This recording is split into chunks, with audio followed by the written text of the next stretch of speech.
Hello friends, welcome to online classes. मेरा नाम है रजत अग्रहरी। आज हम लोग इस सेगमेंट पे आगे बढ़ेंगे। हम लोग का जीएस चल रहा था। जीएस में पॉलिटी चल रही थी। हम लोगों ने पिछली क्लास में संविधान का पार्ट 4A और संविधान का पार्ट 1 यानी कि फंडामेंटल ड्यूटीज मौलिक कर्तव्य और पार्ट 1 संघ और उसका राज्य क्षेत्र, यह हम लोगों ने कंप्लीट किया था। भाग 4A तक अगर हम कॉन्स्टिट्यूशन को पढ़ चुके हैं तो अगला भाग आएगा भाग 5। तो संविधान के भाग 5 से आज हम लोग चालू करेंगे। संविधान के भाग 5 से चालू करेंगे।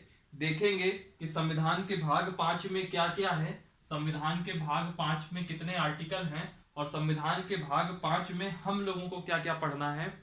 और संविधान के भाग 5 में एक बहुत महत्वपूर्ण चीज है जिसको आज हम लोग कवर करने की कोशिश करेंगे, वो है राष्ट्रपति। राष्ट्रपति हम पूरा देखेंगे। राष्ट्रपति का पद आया कहां से, किस अनुच्छेद से, ये देखेंगे। राष्ट्रपति के पद की योग्यता क्या है वह देखेंगे। राष्ट्रपति का निर्वाचन कैसे होता है यह देखेंगे, यानी कि राष्ट्रपति चुना कैसे जाता है यह देखेंगे। राष्ट्रपति को चुनता कौन है वो देखेंगे। राष्ट्रपति का चुनाव कैसे होता है यह देखेंगे। और इन सब के अलावा और देखने की कोशिश करेंगे राष्ट्रपति हटाया किन विधियों से जा सकता है। राष्ट्रपति पर महाभियोग को देखेंगे। और अगर आज की क्लास बहुत लंबी नहीं जाने देंगे, मतलब 40-45 मिनट से अगर ज्यादा ना टाइम हुआ तो उस कंडीशन में राष्ट्रपति की कुछ शक्तियां भी देख लेंगे। बहरहाल आते हैं टॉपिक में हम अपने। आज हम लोग बात करेंगे संविधान के भाग 5 की। संविधान के भाग 5 का नाम है द यूनियन, हिंदी में संघ। समझ रहे हैं, संघ। हमारी आम बोलचाल की भाषा में इसको ऐसा समझिए कि यह केंद्र की बात कर रहा है, ठीक है। और जब हम भाग 6 में जाएंगे तब हम वहां राज्यों की बात करेंगे, स्टेट्स की बात करेंगे। बहरहाल यहां पे आइए, भाग 5 द यूनियन इसकी बात करता है। हम लोग इसमें आज पढ़ेंगे द यूनियन में क्या है। कार्यपालिका का टॉपिक उठाएंगे हम लोग। और कार्यपालिका मैंने पहली ही क्लास में बताया था। कार्यपालिका का मतलब क्या होता है, मंत्री परिषद। दो प्रकार की कार्यपालिका का हमने चर्चा करी थी, एक होती है परमानेंट स्थायी और एक होती है अस्थायी। स्थायी कार्यपालिका में क्या होता है, जो हमारे प्रशासनिक अधिकारी हैं वो सब स्थायी में आते हैं और अस्थायी में आती थी मंत्री परिषद। तो हम लोग यहाँ मेनली मंत्री परिषद देखेंगे और उसमें कार्यपालिका जो नाम फेमस है उसको हम बात करें वो है राष्ट्रपति, इंग्लिश में प्रेसिडेंट, इसकी हम बात करेंगे, ठीक। भाग 5 सवाल होता है कि भाग 5 किस अनुच्छेद से किस अनुच्छेद तक है। तो याद करिए, हम लोगों ने अनुच्छेद 51 तक पढ़ा था डीपीएसपी में। 51A पढ़ा मौलिक कर्तव्यों में। अब 51A के आगे आता है आर्टिकल 52। तो आर्टिकल 52 से चालू हो जाएगा भाग 5 द यूनियन और यह चलेगा आर्टिकल 151 तक। ऐसा नहीं है कि इस 52 और 151 के बीच में जितने आर्टिकल आएंगे हमको सब देखना है, लेकिन हर वो महत्वपूर्ण आर्टिकल देखना है जिससे सवाल बनते हैं।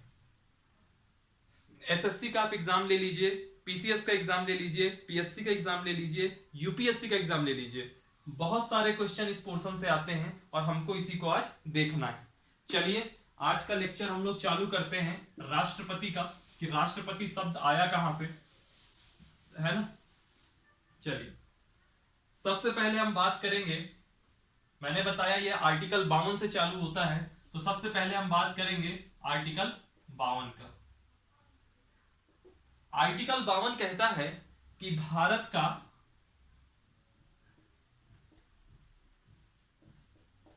का एक राष्ट्रपति होगा। यानी कि अगर कोई पूछ ले कि भारत में श्रीमान माननीय रामनाथ कोविंद जी इस देश के राष्ट्रपति हैं, वर्तमान में राष्ट्रपति रामनाथ कोविंद जी हैं, तो अगर कोई यह पूछ ले संविधान का कौन सा अनुच्छेद कहता है कि हमारे देश में एक राष्ट्रपति होगा, तो हम कहेंगे अनुच्छेद 52 कहता है कि भारत का एक राष्ट्रपति होगा। और यह जो राष्ट्रपति होगा वह संसदीय लोकतंत्र में, हमारे इंडिया में क्या है, पार्लियामेंट्रियन डेमोक्रेसी है, संसदीय लोकतंत्र है। तो संसदीय लोकतंत्र में नाम मात्र की कार्यपालिका होगी। याद करिए वो क्लास प्रियम्बल की, जब हम लोगों ने संसदीय लोकतंत्र और अध्यक्षात्मक लोकतंत्र की बात की थी, डिफरेंस समझा था। क्या कहा था कि संसदीय लोकतंत्र में नाम मात्र की कार्यपालिका अलग होगी, वास्तविक कार्यपालिका अलग होगी। नाम मात्र की कार्यपालिका राष्ट्रपति होगी और वास्तविक कार्यपालिका मंत्रिपरिषद होगी। लेकिन जब हम अध्यक्षात्मक लोकतंत्र यानी कि हम अमेरिका की बात करते हैं, तो वहां पे नाम मात्र की कार्यपालिका और वास्तविक कार्यपालिका दोनों एक ही होते हैं, और वो होता है राष्ट्रपति, जो पहले ट्रंप थे और अब बाइडेन है। बहरहाल यहां आइए, संसदीय लोकतंत्र में यह राष्ट्रपति नाम मात्र की कार्यपालिका हो गए। दूसरा चीज देखिए, एक दूसरा फैक्ट, जो राष्ट्रपति हो गया वो भारत का प्रथम नागरिक होगा।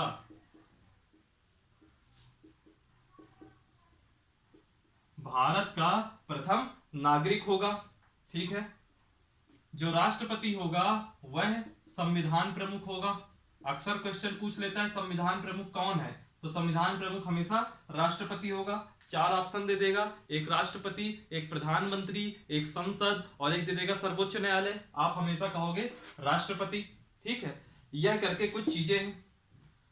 अब एक चीज और सुनिएगा, यहाँ पे मैं कुछ कहने जा रहा था कि जो भारत का प्रथम नागरिक है, भारत देश का जो प्रथम नागरिक है वह राष्ट्रपति हो गया, ठीक। अगर हम किसी राज्य की बात करें, जैसे मध्य प्रदेश का प्रथम नागरिक कौन होगा, तो यहाँ का राज्यपाल होगा। मान लीजिए मैं किसी शहर की बात करूं, अगर मैं कहूं, अगर मैं इस समय इंदौर में हूं और कहूं कि इंदौर का प्रमुख कौन होगा, तो इंदौर का प्रथम नागरिक कौन होगा, तो मैं कहूंगा जो इंदौर का मेयर होगा वही इंदौर का प्रथम नागरिक होगा, है ना। तो ये चीज थोड़ा ऐसे, ये क्वेश्चन में नहीं आएगा लेकिन थोड़ा पता होना चाहिए कि भारत का प्रथम नागरिक अगर राष्ट्रपति है तो राज्य का राज्यपाल होगा और नगरों का मेयर होगा। चलिए, आर्टिकल 52 कह दिया राष्ट्रपति होगा। अब बात आती है, मान लीजिए मेरी इच्छा हो गई कि मैं राष्ट्रपति बन जाऊं, मेरी इच्छा है कि मैं राष्ट्रपति बन जाऊं। क्या मैं राष्ट्रपति बन सकता हूं? तो इसकी एक योग्यता, इसकी कुछ योग्यता होनी चाहिए। ऐसा ना हो कि हर कोई क्लेम करने लगे कि मैं भी राष्ट्रपति, मैं भी राष्ट्रपति, ठीक। तो योग्यता क्या क्या है? पहली, भारत का नागरिक हो, इंडियन सिटीजनशिप, ये बहुत बेसिक है, इसको ऐसा कुछ याद करने लायक नहीं है। एक फैक्ट है जो ये लाइन दे रहा हूं, इसमें फैक्ट है, ये अक्सर क्वेश्चन में पूछ लेता है, 35 वर्ष की मिनिमम आयु हो, 35 वर्ष की आयु हो मिनिमम। 35 वर्ष से अगर वो 34 वर्ष का होगा तो राष्ट्रपति पद धारण करने की योग्यता नहीं रखता। और एक योग्यता है इसकी, लोकसभा का सदस्य बनने की योग्यता रखता हूं। जब हम संसद पढ़ेंगे, जब वहां सांसदों की बात करेंगे, लोकसभा और राज्यसभा, जब वहां जाएंगे तब देखेंगे कि सांसद बनने की क्या योग्यता होती है ना। और हर जगह, अभी हम उपराष्ट्रपति पढ़ेंगे तो वहां पे भी एक शर्त ये आ जाएगी, लोकसभा का सदस्य बनने की योग्यता रखता हो। तो ये हम अंत में देख लेंगे कि ये लोकसभा का सदस्य बनने की क्या क्या योग्यताएं हैं। अभी हम केवल इतना देखेंगे कि लोकसभा का सदस्य बनने की योग्यता रखता हो, भारत का नागरिक हो, 35 वर्ष की आयु हो, लोकसभा का सदस्य बनने की योग्यता रखता हो। चौथा पॉइंट, लाभ का पद धारण न किए हो।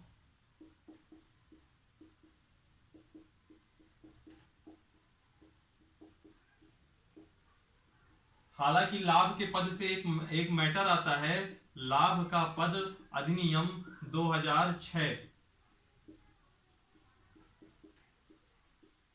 यहां पे 56 पदों को अपवाद बनाया गया है कि अगर उन 56 पदों में कोई व्यक्ति है तो वह यह नहीं कहलाएगा कि लाभ का पद धारण किए हो।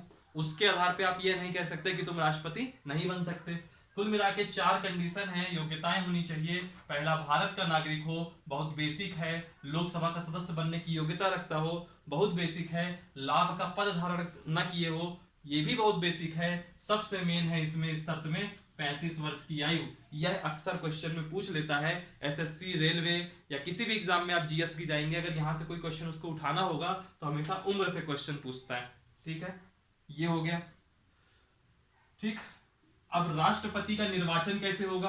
मान लीजिए कि मैंने कहा कि मैं यह सारी शर्तें कंप्लीट करता हूं, हालांकि मेरी उम्र अभी 35 वर्ष नहीं है, लेकिन फिर भी मैं कह दूं कि मैं अगर ये सारी शर्तें फुलफिल करता हूं तो उस कंडीशन में अब मैं कैसे बनूंगा राष्ट्रपति। मान लीजिए सारी शर्तें, भारत का नागरिक मैं हूं, मान लीजिए मेरी उम्र 35 से ऊपर है तो मेरी उम्र भी हो गई 35 से ऊपर। तीसरा, मैं लोकसभा का सदस्य बनने की मान लीजिए योग्यता रखता हूं। और चौथा, मैं कोई लाभ का पद धारण नहीं किए। अब मैं कैसे राष्ट्रपति बनूंगा? तो एक चीज याद रखिएगा, जो राष्ट्रपति का निर्वाचन है, राष्ट्रपति का जो निर्वाचन है वह एक निर्वाचक मंडल करेगा। राष्ट्रपति का निर्वाचन एक निर्वाचक मंडल द्वारा होगा। ठीक, अब आप कहोगे यह नई बला कौन सी आ गई, ये निर्वाचक मंडल कौन होता है? तो मैं आपको बताऊंगा, यह निर्वाचक मंडल का पूरा डिस्क्रिप्शन दिया हुआ है अनुच्छेद 54 में। आर्टिकल 54 बताता है कि निर्वाचक मंडल कौन कौन है, निर्वाचक मंडल में कौन कौन आएंगे। ठीक है, हम इस आर्टिकल 54 का सहारा लेकर के हम यह देखने की कोशिश करेंगे कि निर्वाचक मंडल में कौन कौन आता है। तो निर्वाचक मंडल में कौन कौन आएगा, इसके लिए आप 3 पॉइंट याद रख लीजिए। राष्ट्रपति का जो रामनाथ कोविंद जी के 5 साल पूरे होने वाले हैं, तो ये राष्ट्रपति का चुनाव वापस से एक मुद्दा बनेगा करंट का, इसलिए आप इसको बहुत अच्छे से देखिएगा। निर्वाचक मंडल का मतलब है राष्ट्रपति चुनने के लिए वोट कौन कौन दे सकता है। मैं वोट नहीं दे सकता, आप वोट नहीं दे सकते, तो वोट देता कौन है, उनकी बात हम करते हैं। पहला संसद के निर्वाचित सदस्य, संसद के निर्वाचित सदस्य, हर एक का मैं मतलब भी बताता जाता हूं। यह संसद का मतलब हुआ यहां पे लोकसभा और राज्यसभा। ठीक, लोकसभा वो होते हैं, लोकसभा में वो मेंबर पहुंचते हैं। अभी जब हम लोग संसद में जाएंगे तो संसद के कौन कौन से 3 अंग होते हैं, फिर उसमें 2 अंग लोकसभा और राज्यसभा होंगे और तीसरा अंग राष्ट्रपति होगा। तो राष्ट्रपति की चर्चा तो हम यहीं किए ले रहे हैं और लोकसभा और राज्यसभा की चर्चा हम वहां डिटेल में करेंगे। फिर भी मैं एक समझने के लिए आपको बता दूं, लोकसभा यानी कि जो जिन लोगों को हम लोग चुनकर भेजते हैं, जैसे इस समय इंदौर है तो इंदौर के सांसद हैं श्रीमान शंकर लालवानी जी। ठीक, सतना है, सतना के सांसद है गणेश सिंह जी, है ना। काशी है, बनारस है, वहां के सांसद है नरेंद्र मोदी जी। वायनाड के सांसद है राहुल गांधी जी, है ना। ये लोग को, जिन लोगों को हमने वोट देकर चुना है और वो सदन में गए हैं, वो लोकसभा के मेंबर कहलाते हैं। और राज्यसभा के मेंबर वो होते हैं, इनका चुनाव कैसे होता है मैं बताऊंगा। राज्यसभा करके एक दूसरा सदन है जहां राज्य अपने अपने राज्यों के जो विधायक हैं वह अपने प्रतिनिधि भेजते हैं सांसद के रूप में, जो राज्य का मुद्दा वहां रखते हैं, है ना। तो इनमें क्या होता है, जो लोग चुन के भेजे जाते हैं उनको निर्वाचित सदस्य कहते हैं। और जिन लोगों को राष्ट्रपति सीधे मनोनीत कर देता है, राष्ट्रपति सीधे नॉमिनेट कर देता है। देखिए 2 तरह के लोग होते हैं, एक होते हैं इलेक्टेड यानी कि निर्वाचित, और एक होते हैं नॉमिनेटेड यानी कि मनोनीत। तो यहां पे हम बात कर रहे हैं सिर्फ और सिर्फ इलेक्टेड लोगों की, नॉमिनेटेड लोगों की कोई बात नहीं हो रही है यहां पे।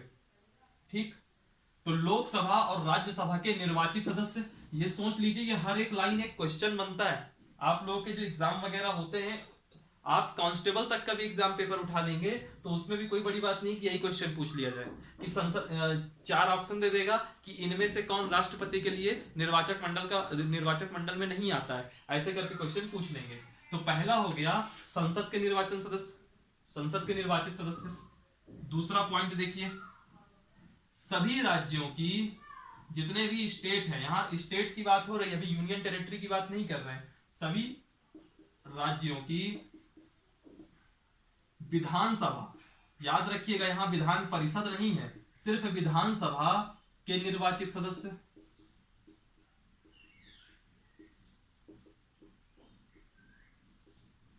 विधानसभा में कौन जाता है, जो से आप लोग के जो क्षेत्र के होंगे MLA, member of legislative assembly, जिनको हम लोग शॉर्ट फॉर्म में कहते हैं विधायक। तो जो विधायक जी पहुंचेंगे वह आपके क्या कहलाएंगे, सभी राज्यों की विधानसभा के जो निर्वाचित सदस्य हैं वो भी निर्वाचक मंडल में होंगे। यहाँ एक चीज और समझिएगा, विधानसभा की बात कर रहा हूं, विधान परिषद की बात नहीं कर रहा हूं। हालांकि एमपी वाले विधान परिषद को जानते भी नहीं होंगे, लेकिन यूपी के, बिहार के, महाराष्ट्र के, कर्नाटक के, आंध्र प्रदेश के, तेलंगाना के, इन 6 राज्यों के लोग विधान परिषद को जानते होंगे। और विधान परिषद में जो लोग जाते हैं उनको एमएलसी कहा जाता है, और लोग जनरली भाषा में उनको भी विधायक कहा जाता है। लेकिन वह विधायक जरूर है, लेकिन वह राष्ट्रपति के निर्वाचन में वोट नहीं डालते। राष्ट्रपति के निर्वाचन में वोट डालने का अधिकार सिर्फ विधानसभा के निर्वाचित सदस्यों को है। ठीक।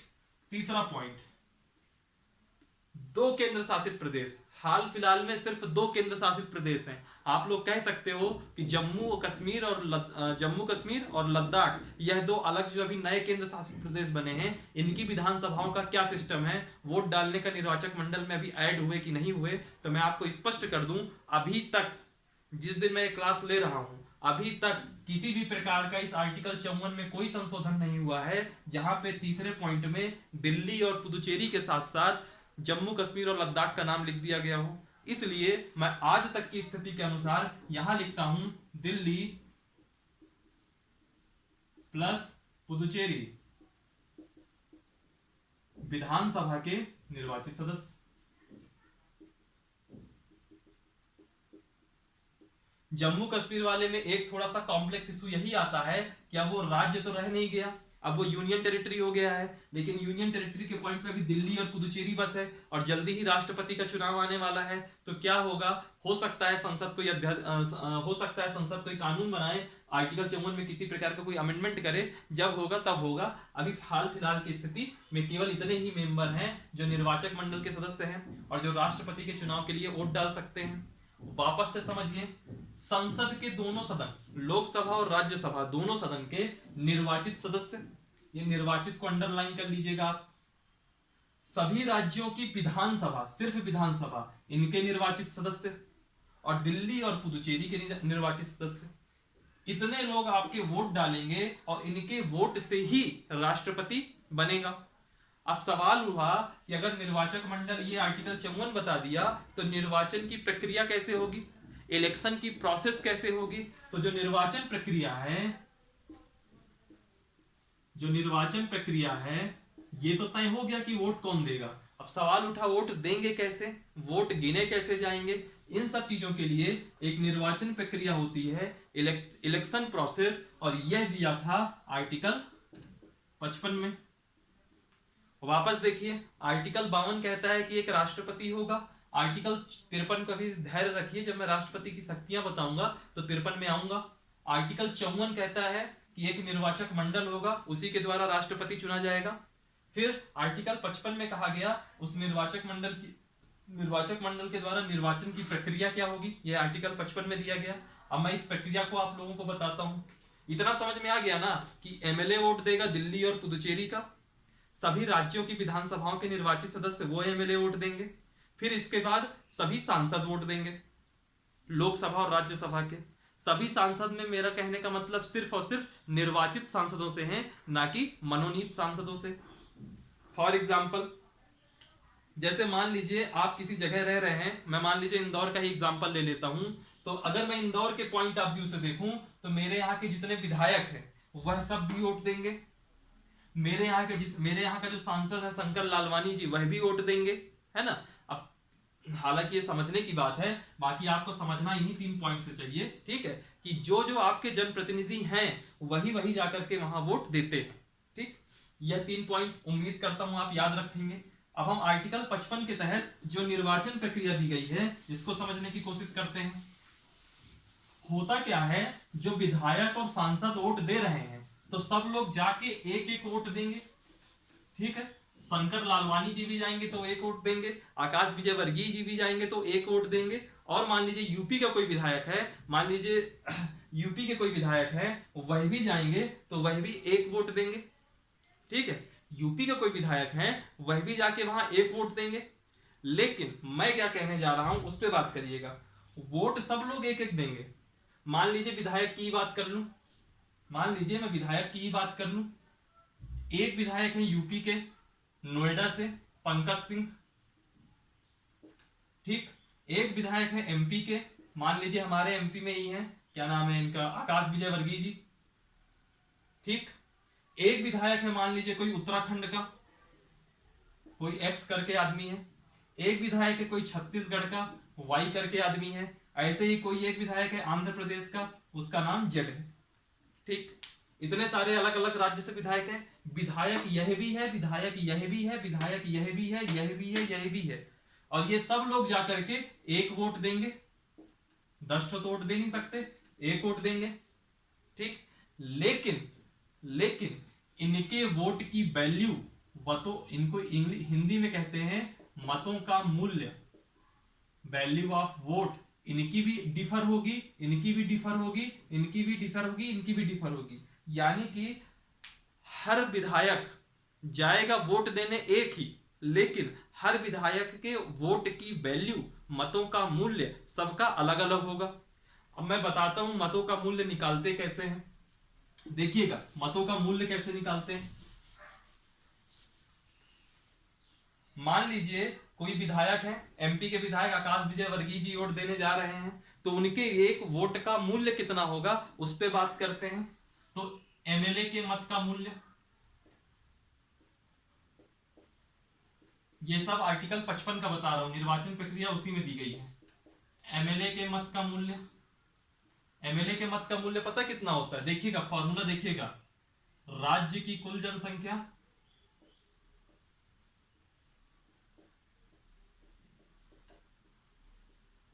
मान लीजिए एमपी की जो कुल जनसंख्या होगी वो लिखेंगे, उसमें डिवाइड करेंगे हम, उसमें हम डिवाइड करेंगे कुल एमएलए की संख्या, कुल निर्वाचित विधायकों की संख्या,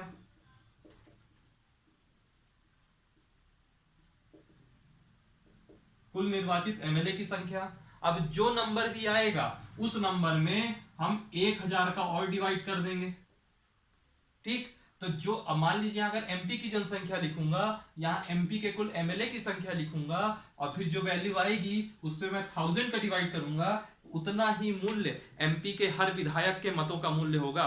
शिवराज सिंह चौहान जी वोट देने जाएंगे तो भी उनके मत का मूल्य उतना ही होगा। कमलनाथ जी वोट देने जाएंगे, शायद कमलनाथ जी भी विधायक हैं यहाँ पे एमपी में, तो कमलनाथ जी वोट देने जाएंगे, उनके भी उस एक वोट का मूल्य उतना ही होगा। जीतू पटवारी जी वोट डालने जाएंगे तो उनके ही एक वोट का मूल्य उतना ही होगा। यानी कि एक राज्य में जितने एमएलए होंगे उन एमएलए के एक एक एमएलए का मत का मूल्य आप निकाल लिए। सिमिलरली यूपी के अगर एमएलए के मत का मूल्य निकालना है, यूपी की जनसंख्या बटे यूपी में टोटल एमएलए जितना भी आएगा 1000 से डिवाइड कर दीजिए। महाराष्ट्र का निकालना है, महाराष्ट्र की कुल जनसंख्या डिवाइडेड बाई महाराष्ट्र के कुल एमएलए की संख्या डिवाइडेड बाई 1000 कर दीजिए, आंसर आ जाएगा। ठीक, तो ये निकलता है एमएलए के मत का मूल्य।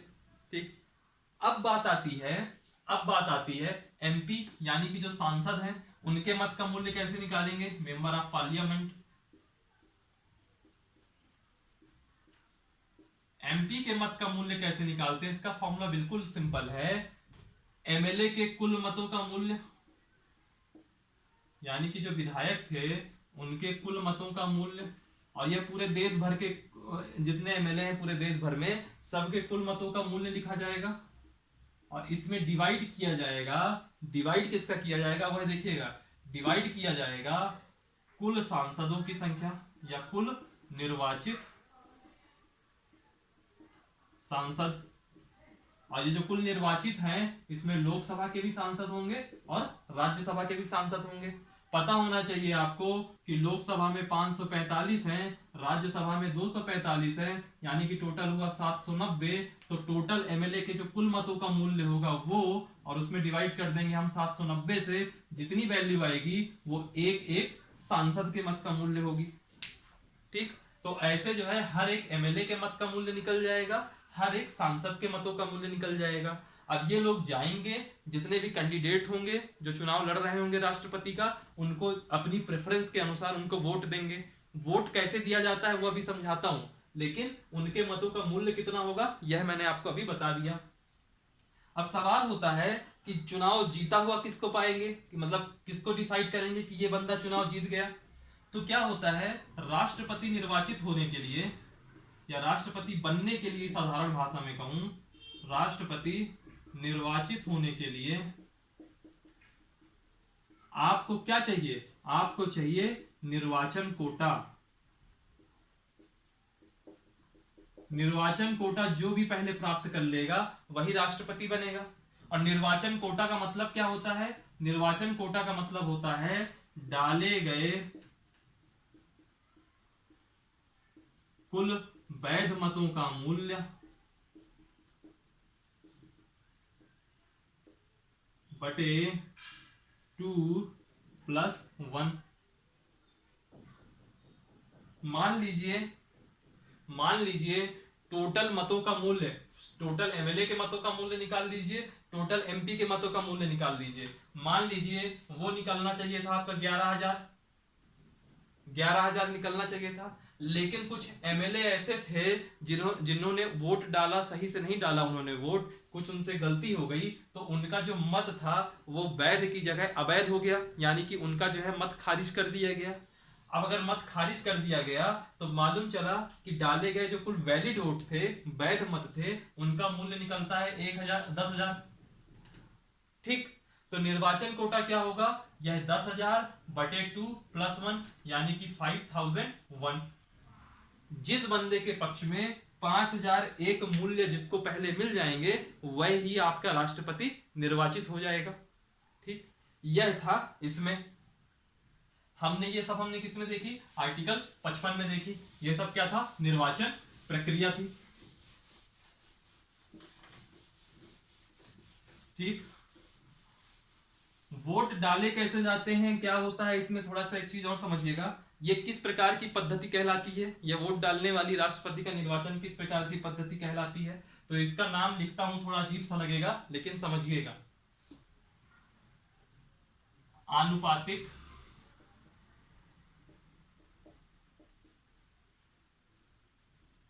एकल हस्तांतरणीय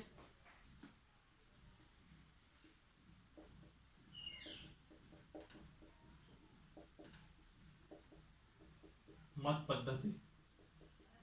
ये जो चुनाव का नाम है इसका नाम है आनुपातिक एकल संक्रमणीय, अच्छा एकल संक्रमणीय लिख दिया क्या?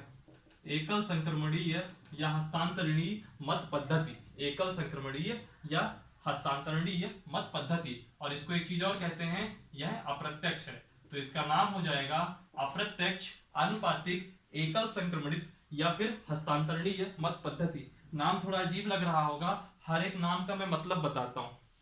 अप्रत्यक्ष क्यों कहते हैं? अप्रत्यक्ष इसलिए कहते हैं क्योंकि राष्ट्रपति को हम और आप नहीं चुन रहे हैं, हम और आप प्रधानमंत्री के लिए वोट डालते हैं, यानी कि हम सांसद चुनते हैं और विधायक चुनते हैं, और वह सांसद और वह विधायक जाकर के ये राष्ट्रपति चुन रहे हैं। यानी कि हमने राष्ट्रपति को डायरेक्टली प्रत्यक्ष रूप से नहीं चुना, बल्कि अप्रत्यक्ष रूप से चुना, इसलिए इसको अप्रत्यक्ष कहते हैं। आनुपातिक क्यों? यूपी में जनसंख्या ज्यादा है तो यूपी के जो विधायक होगा उसके मत का मूल्य ज्यादा होगा, यूपी में जो विधायक होगा उसके मत का मूल्य ज्यादा होगा। मिजोरम करके एक राज्य है, वहां जनसंख्या कम है तो वहां का जो विधायक होगा उसके मत का मूल्य कम होगा। यानी कि जहां जनसंख्या का रेशियो ज्यादा है वहां के वैल्यू ज्यादा है, मतों का मूल्य ज्यादा है, इसके लिए आनुपातिक कहा जाता है। अब इस एकल संक्रमणीय या हस्तांतरणीय क्यों कहते हैं इसको समझिए। ऐसा होता है कि जैसे मान लीजिए 5 कैंडिडेट हैं, A B C D E, 5 candidate हैं, मैं वोट देने जा रहा हूं। मेरा मानना है कि ये ए नंबर का जो आदमी है ये बहुत बढ़िया आदमी है, यह मेरी पहली चॉइस हो गई, पहला प्रेफरेंस हो गया मेरा कि बने तो ये ए बने। फिर मैं कहूंगा अगर मान लो ए नहीं भी बनता है तो मेरी चॉइस है कि सी बने, तो सी दूसरी चॉइस है। और मान लो फिर ये हो जाए कि अगर सी नहीं बनता तो बी बन जाए, यानी कि बी मेरी तीसरी चॉइस है।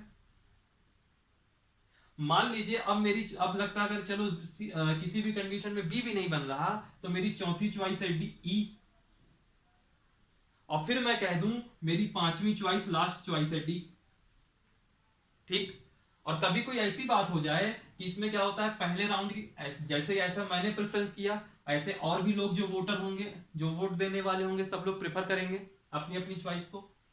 मान लीजिए किसी परिस्थिति में जब पहले राउंड की काउंटिंग होगी, जिसको कहते हैं पहले चक्र की गणना, पहले राउंड की काउंटिंग होगी, और अगर मान लीजिए जैसे ए को मैंने मान लीजिए कि ए को मैंने पहली चॉइस माना था, ए को मैंने पहली चॉइस माना था, लेकिन कभी कोई ऐसी सिचुएशन बन जाए बाकी सब लोगों ने मिलकर के सी को पहली चॉइस माना, और सी जो है निर्वाचन कोटा, यानी कि जो 5001 वोट मैंने अभी एग्जांपल में लिया था, सी ने अगर निर्वाचन कोटा प्राप्त कर लिया तो यह राष्ट्रपति बन जाएगा।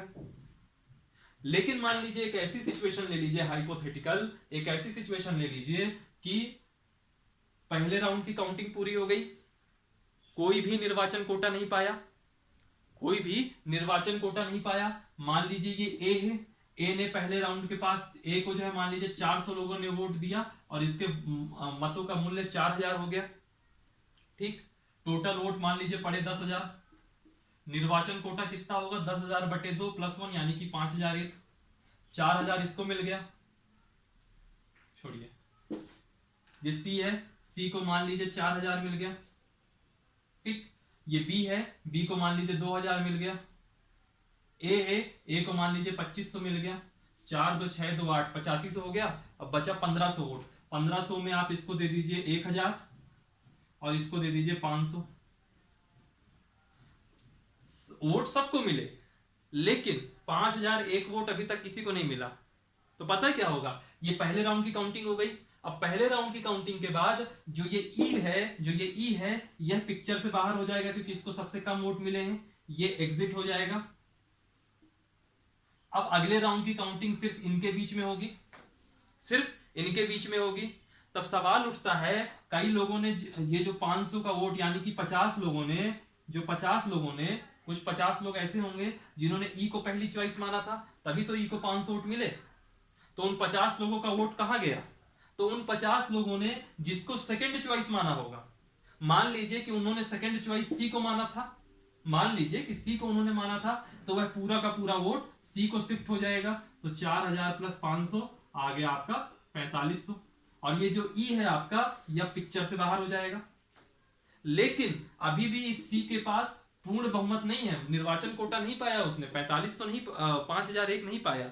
अगली कंडीशन क्या होगी? फिर देखा जाएगा सबसे कम वोट किसके पास है, सबसे कम वोट डी के पास है। डी को कहा जाएगा भैया अब आप यहां से पतली गली पकड़िए और निकल लीजिए। डी को 100 लोगों ने वोट दिया होगा, तब जाके उसके वैध मतों का मूल्य 1000 हुआ होगा। उन 100 में से 100 लोगों ने डी को पहली चॉइस माना था। उन्हीं 100 लोगों में से मान लीजिए 80 लोग थे जिन्होंने सी को पहली चॉइस माना, 10 लोग थे जिन्होंने ए को दूसरी चॉइस माना, 80 लोगों ने सी को दूसरी चॉइस माना, 10 लोगों ने ए को दूसरी चॉइस माना, और 10 लोगों ने बी को दूसरी चॉइस माना। तो ये जो 10 लोगों ने जिन्होंने बी को दूसरी चॉइस माना है, ये 100 वोट यहां चला जाएगा, इनके 2100 वोट हो गए। यह 10 वोट जिन्होंने ए को चॉइस माना, वो उसका यहां ट्रांसफर हो जाएगा, 2600 हो गए। और ये 80 का यानी कि जो 800 वोट है वो यहां शिफ्ट हो जाएगा, 4500 प्लस 800 कितना हो गया? 5300। अब यह 5300 यानी कि अब यह निर्वाचन कोटा प्राप्त कर लिया, यानी कि अब जो सी है आपका, यह राष्ट्रपति बन जाएगा।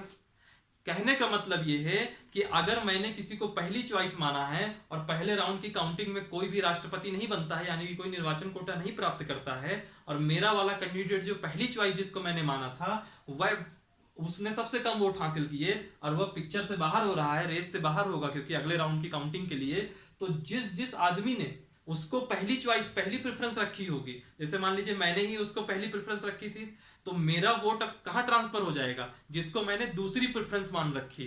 समझ रहे हैं बात को? और ऐसा ही सिस्टम, ऐसे ही काउंटिंग कब तक चलती रहेगी? जब तक कोई एक व्यक्ति निर्वाचन कोटा के 5001 ना प्राप्त कर ले, भले चाहे फिर वो काउंटिंग सेकेंड राउंड तक चले, थर्ड राउंड तक चले या फोर्थ राउंड तक चले, वो मैटर नहीं करता। ठीक है, इसीलिए इसको कहते हैं एकल संक्रमणीय हस्तांतरणीय मत पद्धति, यानी कि जो वोट है मैंने पहली चॉइस दिया किसी और को था, लेकिन सिचुएशन ऐसी बन गई कि वह पहली चॉइस वाला जो मेरा, जिस कैंडिडेट को मैंने पहली चॉइस का वोट दिया था, मेरा वोट उससे शिफ्ट होकर के दूसरी चॉइस वाले को मेरे चला गया, यानी कि वोट ट्रांसफर हो गया। ठीक है, इसलिए इसको हम कहते हैं एकल संक्रमणीय हस्तांतरणीय मत पद्धति। ठीक। और ये प्रोसेस कब तक चलेगी? जब तक कि कोई एक कैंडिडेट निर्वाचन कोटा ना प्राप्त कर ले। मैं उम्मीद करता हूं कि आपको राष्ट्रपति पूरा समझ में आया होगा अभी तक का। ठीक है, जो नहीं आया हो वीडियो को थोड़ा रिमाइंड करिए, वापस से उसको सुनिए। जितना आप सुनेंगे उतना ही आपको याद होगा। ये बहुत कोई सिंपल प्रोसेस नहीं है, ये कठिन चीजें हैं, लेकिन कठिन चीजें ही हम लोगों को पढ़ना है। ठीक, फिर कुछ फैक्ट देख लीजिए। फैक्ट देख लीजिए कि जैसे मैंने बताया कि पहले राउंड की काउंटिंग होती है, इस हिसाब से दूसरे राउंड की काउंटिंग होती है। तो आप ये पहला एक फैक्ट देख लीजिए कि सेकंड चक्र या द्वितीय चक्र की मतगणना के बाद राष्ट्रपति कौन बने। मान लीजिए 4 ऑप्शन दे दे और कह दिया जाए इन निम्न में से कौन सा ऐसा राष्ट्रपति है जो द्वितीय चक्र की मतगणना के बाद बना हो, तो उनका नाम मैं बता देता हूं, बीबी गिरी। ठीक, अब आपसे कोई ये बोल दे निर्विरोध चुने जाने वाले, यानी कि अकेला एक कैंडिडेट था, बाकी कोई कैंडिडेट ही नहीं था, निर्विरोध चुने जाने वाले राष्ट्रपति कौन है? तो निर्विरोध चुने जाने वाले राष्ट्रपति का नाम था नीलम संजीव रेड्डी।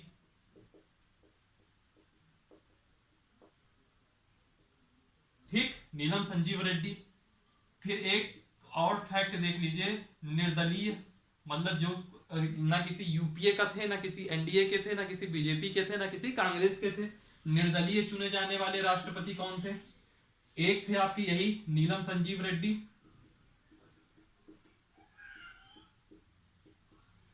और दूसरे थे आपके doctor APJ Abdul Kalam. Doctor APJ कलाम साहब, कलाम सर। ठीक है, तो यह जो है कुछ फैक्ट हो गए। ठीक, इतना उम्मीद करता हूं आप सब लोग याद रखोगे।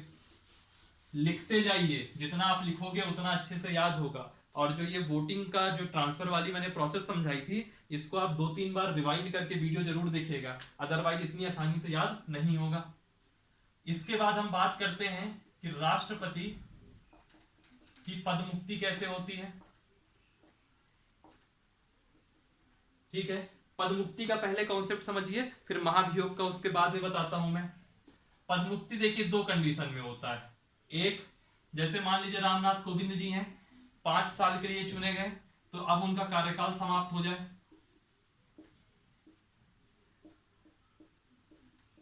कार्यकाल समाप्त हो जाए। तो कार्यकाल समाप्त अगर हो रहा है तो उस कंडीशन में यह चुनाव आयोग की जिम्मेदारी है कि उनके कार्यकाल समाप्त होने के पहले ही चुनाव आयोग चुनाव करवा ले राष्ट्रपति होने का, और जो भी नया व्यक्ति चुन के आएगा राष्ट्रपति, इनके कार्यकाल समाप्त होने के बाद वह शपथ ले ले। ठीक, पहले चुनाव करा लो। ठीक, और मान लीजिए कोई एक ऐसी परिस्थिति बन गई कि चुनाव नहीं कराए जा सके समय से, तो जब तक चुनाव नहीं होंगे तब तक कोविंद जी, यानी कि तब तक यही व्यक्ति जो अभी वर्तमान में राष्ट्रपति हैं, तब तक यह राष्ट्रपति बने रहेंगे। मान लीजिए कोई ऐसी परिस्थिति हो जाए कि 6 महीने तक चुनाव नहीं हो सकता इस देश में, मान लीजिए कोई ऐसी, जैसे कभी कोरोना की महामारी आ गई, वैसी कोई एक आपदा आ जाए या कुछ भी ऐसी सिचुएशन आ जाए, तो उस स्थिति में कोविंद जी तब तक राष्ट्रपति बने रहेंगे जब तक कि चुनाव नहीं हो जाता। यह पहली बात थी कार्यकाल समाप्त होने पे। दूसरी सिचुएशन आती है रिक्ति होने पे। पहले आप याद करिए, रिक्ति हमने और कहां पढ़ा था? रिक्ति हमने पढ़ा था पहली क्लास में पॉलिटी की, जब हम लोग प्रभावी बहुमत समझ रहे थे। यह रिक्ति में, रिक्ति का मतलब क्या होता है? मान लीजिए राष्ट्रपति की मृत्यु हो जाए, राष्ट्रपति का निर्वाचन रद्द हो जाए, राष्ट्रपति की मृत्यु हो जाए, राष्ट्रपति का निर्वाचन रद्द हो जाए, राष्ट्रपति इस्तीफा दे दे, राष्ट्रपति रिजाइन कर दे, या फिर महाभियोग लग जाए। महाभियोग की स्थिति में भी राष्ट्रपति पदमुक्त हो जाएगा, महाभियोग हो जाए। तो ऐसी कंडीशन में क्या होता है, रिक्ति में ये नहीं होगा कि जब तक चुनाव नहीं हो जाता तब तक ये कंटिन्यू करें ना। रिक्ति की कंडीशन में क्या होगा कि राष्ट्रपति अगर रिक्ति हो जाती है राष्ट्रपति के पद की तो इनकी जगह कौन आ जाएगा? उपराष्ट्रपति। मान लीजिए उपराष्ट्रपति भी उस समय अवेलेबल नहीं है या उपराष्ट्रपति ने भी उस टाइम पे रिजाइन कर दिया, उस कंडीशन में कौन आएगा? चीफ जस्टिस ऑफ इंडिया, सर्वोच्च न्यायालय के मुख्य न्यायाधीश। मान लीजिए कोई एक ऐसी सिचुएशन आ गई कि सीजेआई भी उस टाइम पे कुछ अचानक सीजेआई के पद की भी रिक्ति हो गई, तो उसके बाद संविधान कहता है जो वरिष्ठतम जज हो सुप्रीम कोर्ट के,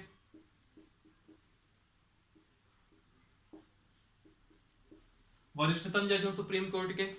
लेकिन मान लीजिए कभी कुछ ऐसी सिचुएशन आ गई कि शपथ समारोह हो रहा था, पूरे के पूरे बस में भर करके ये सारे के सारे वरिष्ठतम जज चले आ रहे थे और अचानक ये बस का एक्सीडेंट हो गया। ऐसी मेरी कोई इच्छा नहीं है, सिर्फ एक एग्जांपल के तौर पे बता रहा हूं कि मान लीजिए कि पूरे के पूरे जज जो है अनअवेलेबल हो जाए, उस कंडीशन में कौन बनेगा फिर? तो उसके बाद संविधान आपका मौन है, यानी कि संविधान यह मान के चलता है कि इतने तक में कोई ना कोई एक व्यक्ति तो मिल ही जाएगा जो उस समय राष्ट्रपति बन जाएगा।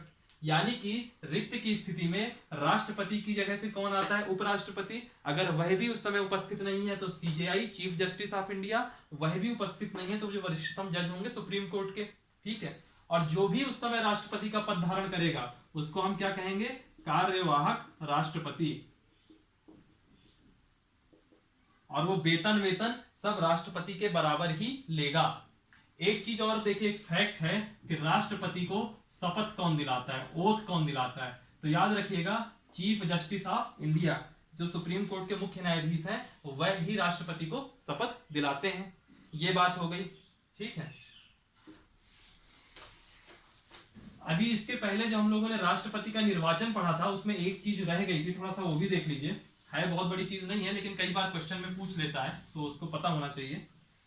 उसमें क्या रह गया था कि जैसे राष्ट्रपति का चुनाव है, एमएलए वोट देने जा रहे हैं, एमपी वोट देने जा रहे हैं, लेकिन मान लीजिए कभी कुछ ऐसी स्थिति हो जाए, कहीं के एमएलए ने इस्तीफा दे दिया हो, कहीं का एमएलए जो है मर गया हो, मृत्यु हो गई हो, या किसी का निर्वाचन रद्द हो गया हो, यानी कोई रिक्ति हो जाए, ठीक है, तो निर्वाचक मंडल में रिक्ति का प्रभाव नहीं माना जाएगा। यानी कि भले चाहे 50 विधायक 50 पद रिक्ति हो जाए, लेकिन उसका यह प्रभाव नहीं पड़ेगा कि अब चुनाव नहीं होगा, पहले वो 50 पद भर जाए फिर चुनाव कराते हैं, ऐसा कुछ नहीं है। यानी कि राष्ट्रपति के चुनाव में रिक्ति का प्रभाव नहीं पड़ेगा। मान लीजिए राष्ट्रपति का चुनाव लड़ने की मेरी भी इच्छा हो गई, तो क्या मैं ऐसे चुनाव लड़ने चला जाऊंगा क्या? जब पर्चा भरने का समय आएगा तो वहां पे मुझको 50 प्रस्तावक लगेंगे और 50 प्रस्तावक के बाद 50 अनुमोदक लगेंगे। यह जो 50 प्रस्तावक होंगे यह पूरे अलग व्यक्ति होंगे, और यह जो 50 अनुमोदक हैं यह भी पूरे अलग व्यक्ति होंगे। और यह जो प्रस्तावक और जो अनुमोदक हैं यह दोनों के दोनों, यह पूरे 100 के 100 लोग यह निर्वाचक मंडल के सदस्य होने चाहिए। और मैं इतना मान के चलता हूं कि मेरे पास 50 एमएलए या एमपी 100 एमएलए या एमपी का सपोर्ट तो नहीं ही होगा, तभी मैं ऐसा कह रहा हूं कि मैं चुनाव नहीं लड़ सकता। ठीक है, बस इतना ही था इसमें, ये 2 पॉइंट हमारा रह गया था। ठीक है, हमने अभी समझा राष्ट्रपति की पद मुक्ति। अब राष्ट्रपति की पद मुक्ति के बाद हम राष्ट्रपति पर महाभियोग समझते हैं। राष्ट्रपति का महाभियोग या राष्ट्रपति पर महाभियोग, इससे संबंधित 2 आर्टिकल हैं, एक आर्टिकल 56 है और एक आर्टिकल 61 है।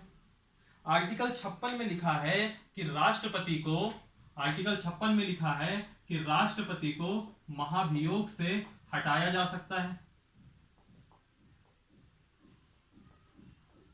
यह लिखा है आर्टिकल 56 से राष्ट्रपति को, आर्टिकल 56 में लिखा है कि राष्ट्रपति को महाभियोग से हटाया जा सकता है। और आर्टिकल 61 में आपको महाभियोग की प्रक्रिया बताई गई है।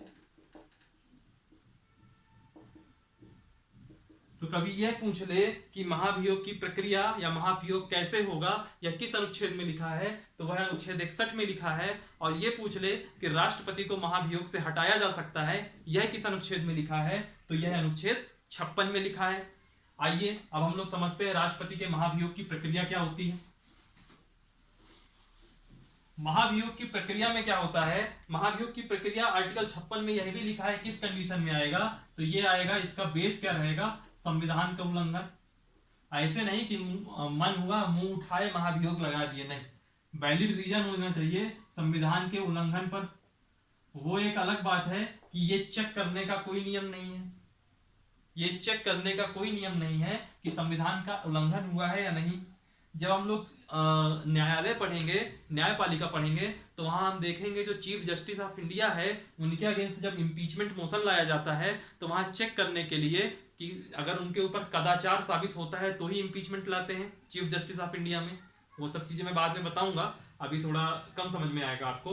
तो वहां पे क्या होता है, तीन जजों का एक पैनल बनता है, 3 लोगों का, 3 व्यक्तियों का। एक सुप्रीम कोर्ट के जज रहते हैं, एक हाई कोर्ट के मुख्य न्यायाधीश कोई रहेंगे, और एक संविधान वेत्ता या संविधान के जानकार रहेंगे।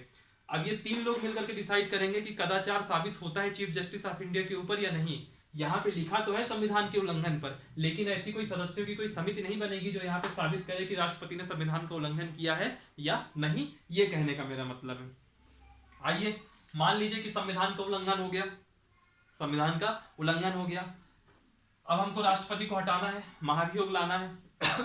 तो क्या होगा, जो महाभियोग का प्रस्ताव है, जो महाभियोग का प्रस्ताव है वह संसद के किसी भी सदन में लाया जा सकता है। प्रस्ताव किसी भी सदन में, संसद के किसी भी सदन में, ये नहीं कि हम राज्य की विधानसभाओं में लाने लग गए, किसी भी सदन में, आइदर लोकसभा या फिर राज्यसभा, जहां भी आपको समाधान हो जाए कि हमें यहां आसानी रहेगी वहीं आप प्रस्ताव ले आइए। प्रस्ताव लाने के बीच में इसमें 2 शर्तें रहेंगी।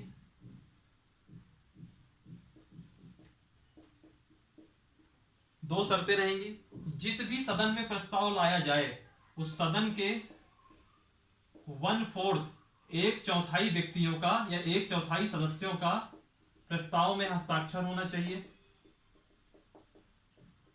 1/4 सदस्यों का प्रस्ताव में हस्ताक्षर होना चाहिए। और दूसरी शर्त है कि राष्ट्रपति को 14 दिन का नोटिस मिले।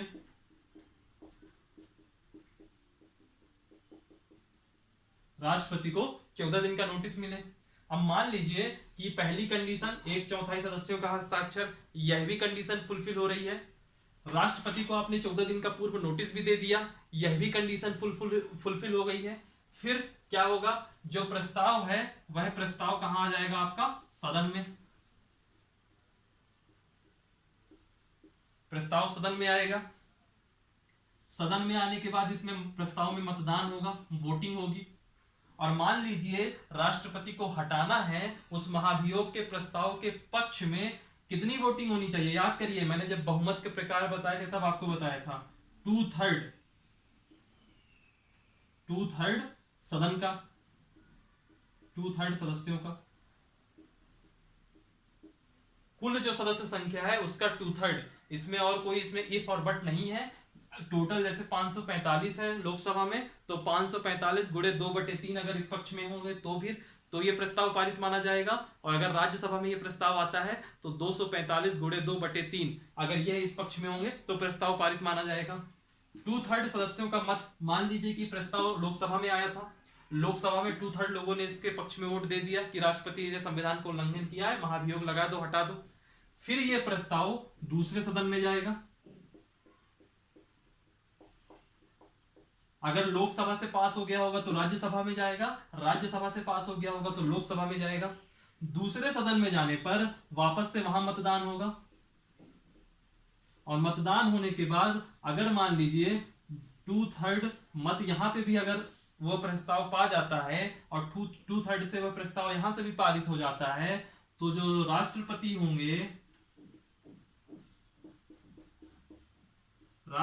होंगे वह स्वतः पदमुक्त हो जाएंगे।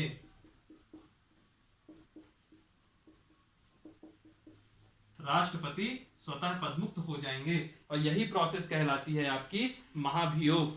ठीक है, एक चीज और याद रखिएगा, इस प्रोसेस में जब इनका निर्वाचन हो रहा था तब सिर्फ और सिर्फ निर्वाचित सदस्य भाग ले रहे थे, निर्वाचित सांसद। लेकिन जो ये महाभियोग की प्रक्रिया है इसमें मनोनीत सांसद भी भाग ले सकते हैं, मनोनीत सदस्य भी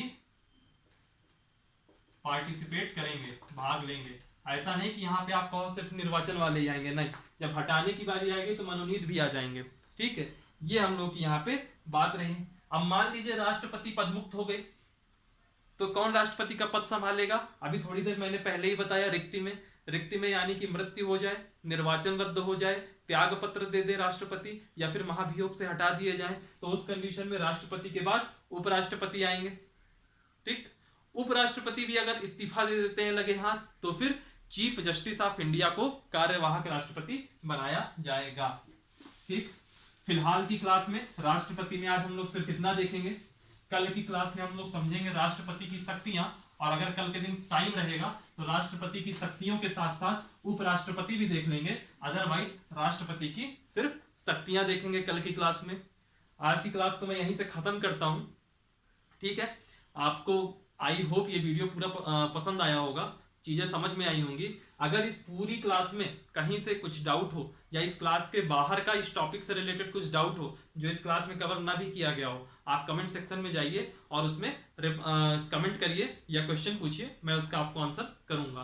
प्रीवियस ईयर का आप क्वेश्चन पेपर जरूर सॉल्व करिए, हर चीज का। प्रीवियस ईयर के क्वेश्चन पेपर में अगर कोई राष्ट्रपति से रिलेटेड कोई इशू आ रहा है, या इसके पहले की जो क्लासेस थी, प्रियम्बल हो गया, फंडामेंटल राइट्स हो गया, फंडामेंटल ड्यूटीज हो गया, डीपीएसपी हो गया, कहीं से कोई डाउट क्रिएट हो रहा है तो आप कमेंट सेक्शन में आइए और कमेंट जरूर करिए। ठीक है, क्लास को हम लोग यहीं तक रखते हैं आज के लिए। Thank you. और हाँ, डिस्क्रिप्शन में टेलीग्राम लिंक होगी, यूट्यूब का लिंक होगा, इंस्टाग्राम का होगा और फेसबुक का होगा, उनको ज्वाइन करिए। खासतौर पे टेलीग्राम को, टेलीग्राम में आपका करंट अफेयर वगैरह, पीडीएफ फाइल वगैरह प्रॉपर अपलोड की जा रही है। चलिए फिर, थैंक यू, हंसते रहिए और पढ़ते रहिए।